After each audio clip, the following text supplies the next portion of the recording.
مكعبات الجمال. يعني ايه مكعبات الجمال؟ يعني بتعمليها بتحطيها على بشرتك يوميا قبل النوم او بعد ما تتعرضي للحراره، وهتشوفي فرق رهيب في بشرتك، وهتشوفي تفتيح مضاعف، وكمان هتقلل من اكسده البشره. اوكي، تبقى صديقك الصدوق. استغني عن البيست فريند وخليكي مع مكعبات الجمال. لما تكوني من الناس اللي بتتعرض لاشعه الشمس بصفه مستمره، بالتالي بشرتك بتتاثر. بتلاقي في طبقتين من بشرتك، ناحيه فاتحه وناحيه غامقه.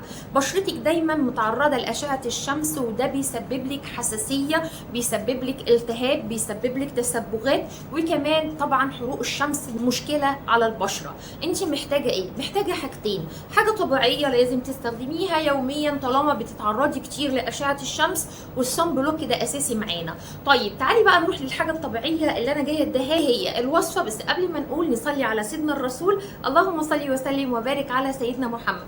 بصي يا ست البنات، هتجيبي لي معلقه رز مصري تغسليها كويس قوي، وباكد على موضوع الغسل. غسلتيها خلاص، هتحطي لي عليها ميه مغليه، يعني هنقول مقدار كوبايه ميه مغليه، وتغطيها وتسيبيها طول الليل. بص، تاني يوم هنصفيها.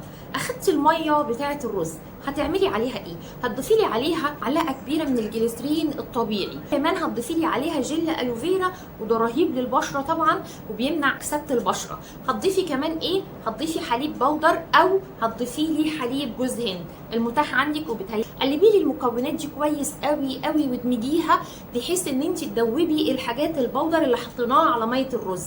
عملتي كده خلاص، هتجيبي لي المكعبات بتاعه الفريزر وتحطيها فيها وتسيبيها ليله كامله في الفريزر. وست البنات، كل ما تيجي من بره حطي لي مكعب على بشرتك.